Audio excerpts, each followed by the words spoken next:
वर्ध्यामध्ये एका भरधाव बसनं 11 शेळ्यांना चिरडलेले, तर धडक इतकी भीषण होती की बस उलटली होती आणि थोडक्यातच या ठिकाणी यातले प्रवासी बचावलेले आहेत। या घटनेमुळे शेळी मालकाचं मोठ्या प्रमाणात नुकसान झालेलं आहे। बस चालक आणि शेळी मालकांमध्ये आपसी समझोता झाल्यामुळे तक्रार दाखल झाली नाहीये, मात्र मृत बकऱ्यांना परिसरात खड्डा करून पूर्णात आल्याची माहिती सध्या समोर येते।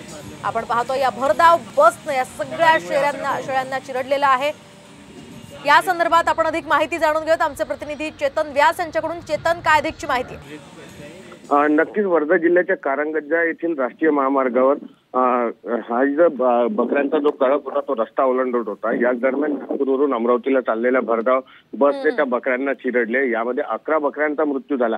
मात्र बकऱ्यांना चिरडतेवेळी ही घटना सीसीटीव्हीत एका हॉटेलच्या कैद झालेली आहे। सीसीटीव्ही नुसार आपण पाहू शकतो की धडक इतकी भीषण होती की काही वेळ बस पलटी होण्यापासून वाचली होती। मात्र सुदैवाने धन्यवाद चेतन दिलेल्या सविस्तर माहितीसाठी। त्यामुळे बस चालक कशा पद्धतीने गाडी चालवतात त्याचं हे